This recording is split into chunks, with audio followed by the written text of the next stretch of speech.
de volta com mais programação especial feita diretamente do Fórum E-Commerce Brasil 2022. Nós estamos aqui, eu, Ayana Freitas, da Mercado e Consumo, no estúdio montado junto com a Infracommerce, que tem aqui um espaço muito amplo no evento. Esse evento que vinha sendo realizado aí virtualmente nos últimos anos, né, e finalmente voltou a ser presencial. E a gente traz aqui uma jornada, uma websérie, como a gente tem chamado, uma jornada de conhecimento, troca de ideias, insights aqui sobre e-commerce no Brasil e no mundo nesses dias, nessa cobertura especial. Hoje a gente vai falar de uma empresa que é super, super tradicional no mercado e é difícil que você não conheça. A gente está falando da Lego, tem mais de 90 anos de história, né, aí na indústria de brinquedos. Hoje vai muito além de brinquedos, aliás, se tornou uma marca, quase um lifestyle, né, digamos assim. A gente vai falar um pouco da jornada de digitalização da Lego aqui no Brasil. A Lego hoje que tem um site em que vende produtos diretamente para o consumidor aqui no país. E sobre isso a gente vai falar com a Gabriela Viana, que é uma das nossas convidadas de hoje. Ela é Head de E-Commerce da Lego. Bem-vinda, Gabriele. Tudo bem? Oi, tudo bem? Prazer. Muito feliz de estar aqui no Fórum E-Commerce presencialmente de novo, depois de tantos anos online.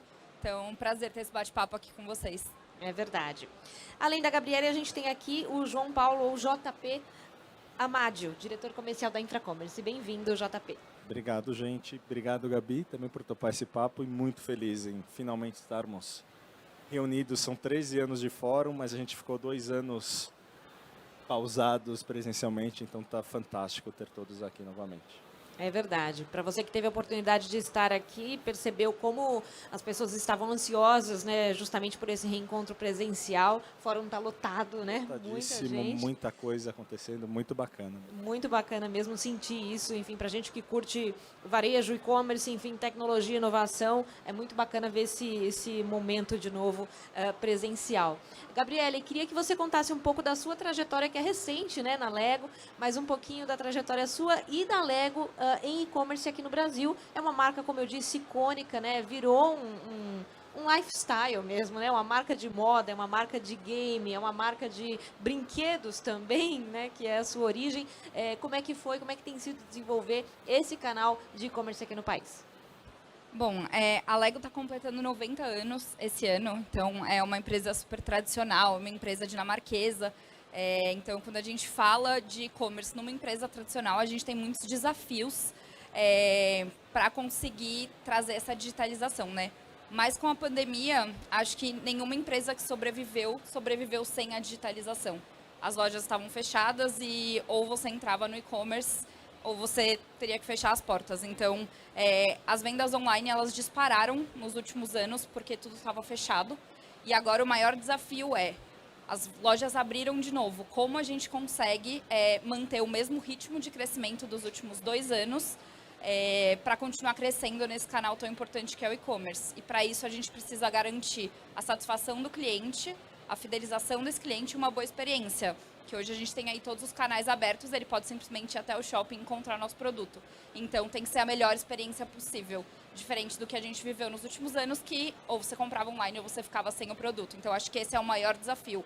Fidelizar o cliente que começou a comprar online e agora tem várias oportunidades por aí. Existe a loja...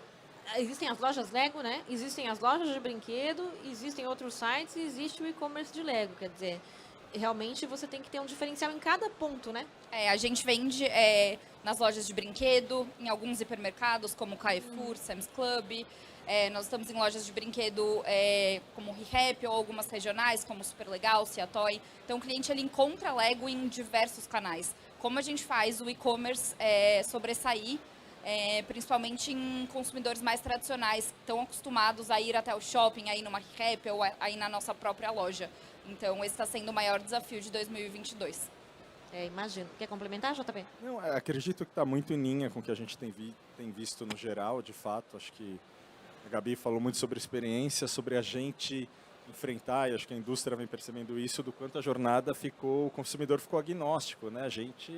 Eu não tenho mais uma fidelidade ao canal, aquela coisa que a gente é acostumado, né? A sempre estar dentro de comprar o mesmo produto no mesmo canal. Então, acho que, sem dúvida, se adaptar a essa jornada é fundamental.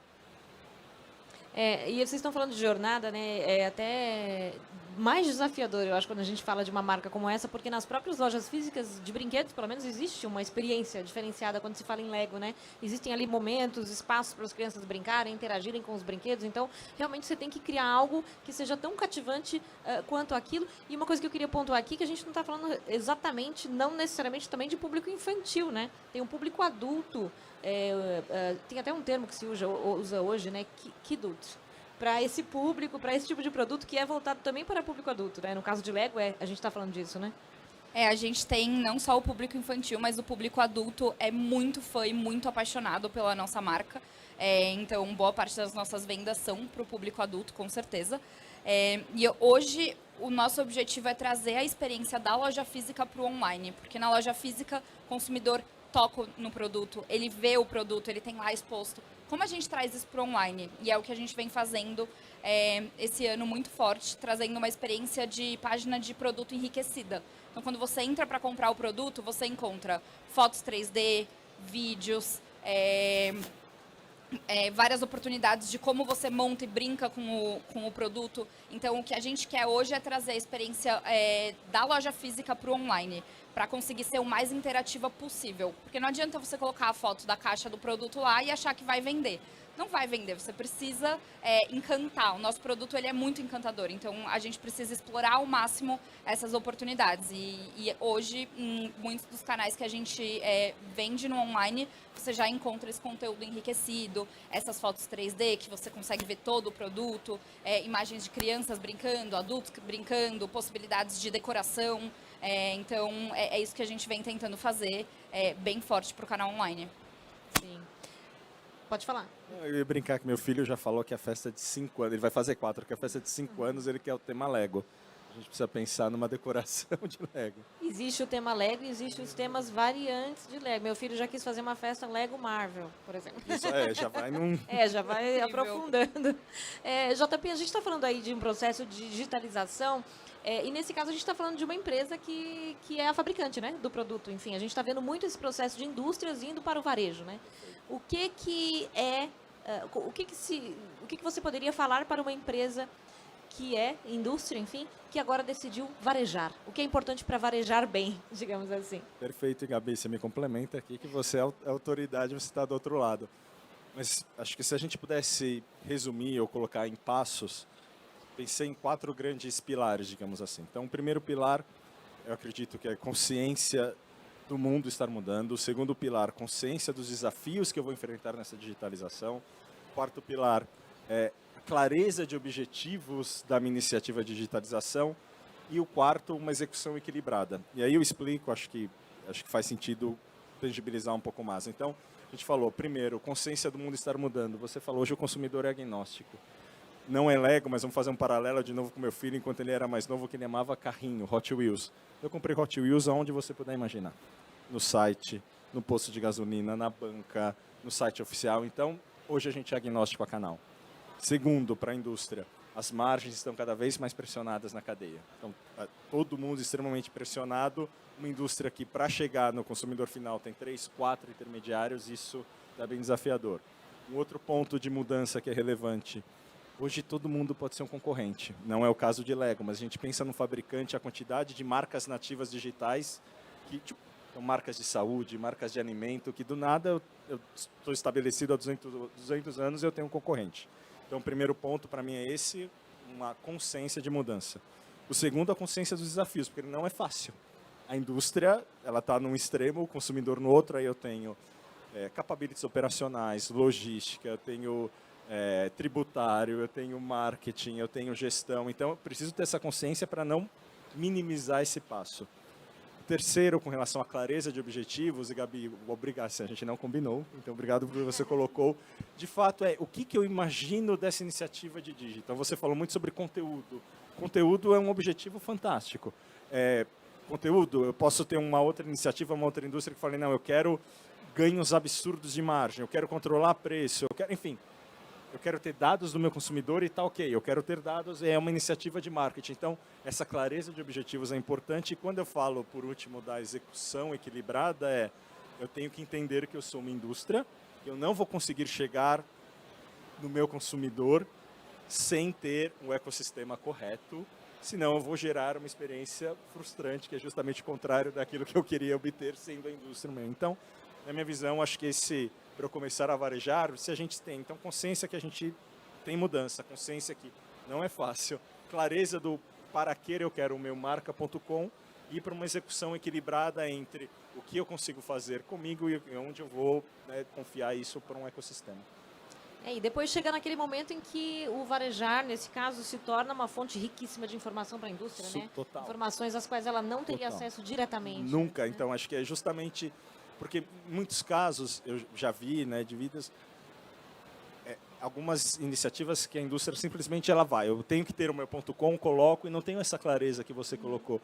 E às vezes ela fica uma coisa um pouco turva com relação ao objetivo.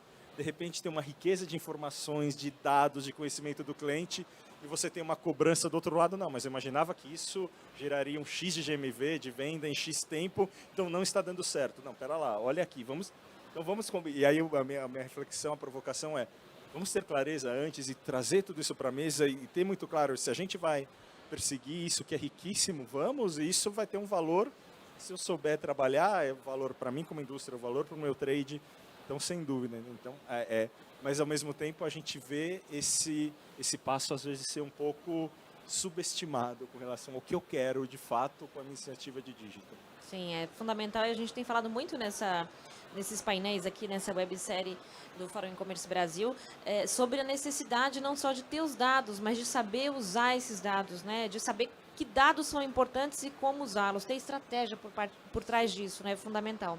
Gabriele, falando um pouco da jornada desse consumidor digital, né? O que não pode... Você falou já de várias coisas, na verdade, aí, de informação, de dar uma experiência diferente, ver um vídeo, ver uma foto, o conteúdo, né? Um investimento grande no conteúdo. O que mais hoje você diria que não pode faltar nessa jornada do cliente no e-commerce, que, sabemos, mudou muito nos últimos 2 anos, né? Então, o primeiro ponto é ter um diferencial, porque o mundo digital ele é muito vasto. Existem vários players, vários retailers que você encontra. Então, você precisa ter um diferencial para atrair o cliente para o seu canal. E um desses diferenciais é o que eu comentei, ter a experiência mais completa possível. E outro ponto também é fazer o básico certo. Prometer um tempo de entrega e cumprir com esse tempo de entrega. Não adianta você entregar uma experiência ruim para o cliente, porque ele não vai voltar. Você demora muito tempo para construir essa confiança, mas uma entrega ruim, uma experiência ruim pode quebrar toda a confiança e impedir a recompra desse cliente. E um ponto muito importante que a gente vem falando muito sobre nos últimos tempos é a omnicanalidade. Então, é você dar para o seu consumidor a possibilidade de integrar todos os mundos. Então, ele compra o produto no online, ele tem a possibilidade de retirar nas lojas físicas. Ou ele está na loja física, não encontra o produto que ele quer, escaneia um QR Code, compra o produto e entrega na casa dele, ou até entrega nessa própria loja em que ele está e depois vai retirar. Então, integrar o mundo físico com o mundo online é muito importante na jornada do cliente hoje. A gente veio de anos onde só o físico era importante, depois a pandemia veio, só o online. Hoje a gente fala muito da omnicanalidade, que é ter todos os canais bem integrados, bem amarrados, para que o consumidor tenha a melhor experiência possível. Sem dúvida. E olha que a Gabriele está falando de coisas, né? Omnicanalidade, aí a gente está realmente num estágio agora mais consolidado, enfim, é um tema de que todo mundo fala, mas entrega no prazo, né? Você entregar o que prometeu. Pode parecer simples, mas não é, né? Até pouco tempo isso não era, infelizmente, até por falta de capacidade de gerenciamento de dados, de informações, de integração de canais, não era tão simples assim para o consumidor final, pelo menos aqui no Brasil, ter essa garantia, essa certeza, esse acompanhamento até da jornada de compra, né? Onde está o produto, em que momento vai ser entregue. Parece simples quando a gente fala agora, mas até pouco tempo era algo com que a gente não estava acostumado, nós, pelo menos, consumidores brasileiros, né? JP, falando ainda dessa questão de jornada e de diferenciais do canal do e-commerce, queria que você comentasse também sobre a importância de outras questões envolvidas aí, né? Quando a gente fala especialmente de integração, que era o que a Gabriela estava falando. Ter um estoque bem gerido, né?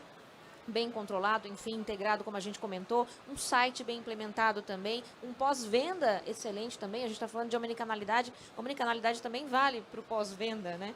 Queria que você comentasse um pouco esses aspectos também. Acho que o que é muito relevante, e aí acho que é fórmula de sucesso para qualquer negócio, né? Seja ele on-off, marca, varejo, é de fato a gente partir do cliente, né? Partir da jornada do cliente, partir do entendimento do que gera valor para ele.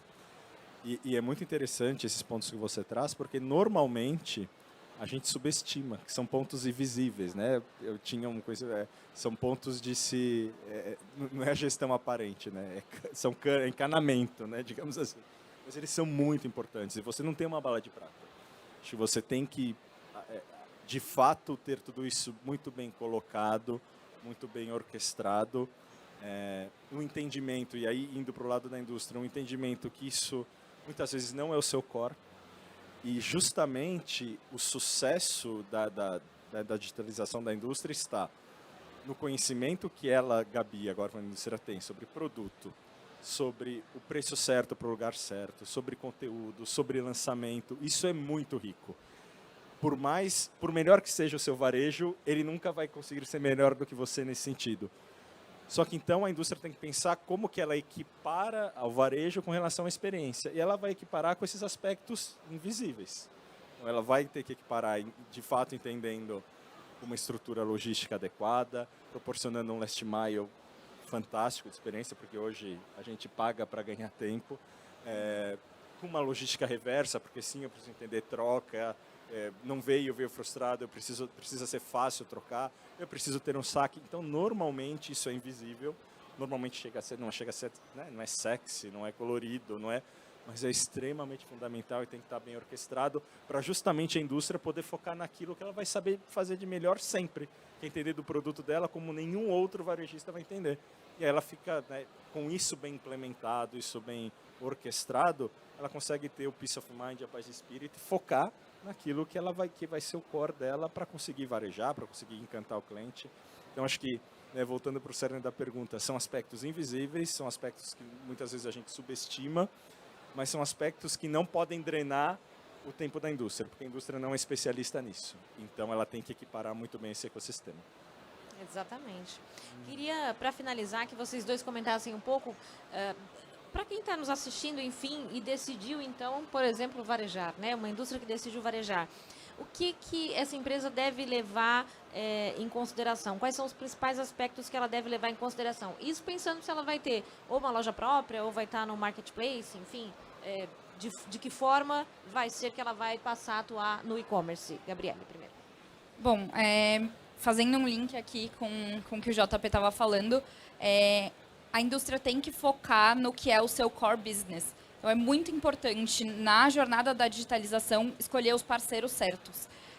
Entender que tem certas coisas que você não vai conseguir fazer sozinho e que você precisa de um parceiro. Então, o primeiro ponto é analisar as possibilidades disponíveis no mercado e escolher um bom parceiro para te apoiar em todos esses aspectos invisíveis. E o segundo, como indústria, não só é importante a gente ter o nosso próprio canal forte, mas a gente também vende para os varejistas o produto, né? Então, como eu vou entrar no digital sem canibalizar todos os outros players disponíveis que são nossos parceiros? Então, ter um portfólio diferenciado, conseguir fazer uma boa estratégia por canal, porque o importante é ter a nossa marca forte em todos os canais e não canibalizar o mercado. Então, acho que 2 pontos muito importantes são escolher a estratégia certa por canal e escolher um parceiro bom para te apoiar do começo ao fim. Até complementando de passar, porque é justamente isso, né, Gabi? Às vezes eu tô ali, entro na sua loja oficial, vi o conteúdo, etc., mas eu quero ter o momento de encantamento do meu filho na loja. Posso ir com ele ou comigo. Então, nesse momento, a loja não se sente ferida com relação ao conflito de canais e você, como indústria, olha, eu sou um veículo que está levando a marca que você vende sem o seu investimento loja. Eu estou fazendo isso por você. Isso era quase um tabu, né? Até pouco tempo, super. né? Até muito pouco tempo era um tabu, né? Você ter esse temor de canibalizar canais. Né? E aí acho que da minha parte, para a sua pergunta, complementando, eu volto um pouco, e aí dando um zoom na parte da primeira fala. Para mim é com relação, eu acho que é a clareza do objetivo dessa iniciativa. Não tem certo ou errado. Eu já vi ao longo desses anos de experiência iniciativas que deram certo e as que deram certo sempre com esta clareza e não necessariamente eu tinha um objetivo de vou crescer GMV. Eu tinha iniciativas fantásticas que eram um consenso, que eram um sucesso, porque ela falou sobre o lançamento da marca ou sobre um portfólio exclusivo e ponto. Ela estava na linha de marketing. Assim como eu vi outras iniciativas que tinham tudo para dar certo, mas elas não deram certo porque se tinha uma expectativa só de crescimento de GMV. Então, acho que o ponto de inflexão é vamos todos alinhar, porque não tem certo ou errado, o errado é não ter um caminho. Então, vamos todos alinhar daqui 6 meses. O que vai ser sucesso para a gente? XYZ, ok, então vamos buscar XYZ. Então, acho que eu iria, né, complementando, né, ok, parceiros, conflito de canais e acho que clareza de objetivos. Está pronto para ir, né? Aí vamos embora, vamos digitalizar. Com certeza. E acho que um terceiro ponto importante também é resiliência. Não é fácil, principalmente em indústrias muito tradicionais. Você tem que ser muito resiliente, persistente e tentar novas maneiras todos os dias até dar certo. E para dentro também, né? Porque é isso, principalmente as acho que eu estou falando mais de uma resiliência interna mesmo. Assim. Se você é da área cultural, de e-commerce, né? Da área de tecnologia, continue tentando que uma hora vai dar certo. Boa. Muito bacana. E a gente tem ouvido muito isso aqui, viu, nos nossos painéis. Tentativa e erro é fundamental. Erro é comum, né? A gente está no mercado em transformação. Não só se transformou, mas continua em transformação. O comportamento do consumidor vai mudando também. E é muito bacana a gente ver o depoimento de uma empresa tão tradicional, né? De um representante de uma empresa tão tradicional, tão sólida, que ainda assim admite que é isso, né, gente? É tentar até acertar, escolher parceiros certos, ter estratégias diferenciadas para cada canal, enfim. Tem como varejar bem, mesmo se você estiver começando agora. Obrigada, Gabriele, pela presença aqui. Obrigada, JP, também. Um prazer. Obrigada pelo convite. E é isso aí. A gente continua trazendo conteúdo especial feito aqui do Fórum E-Commerce Brasil 2022, nesse estúdio aqui montado pela Mercado e Consumo e pela Infracommerce no evento.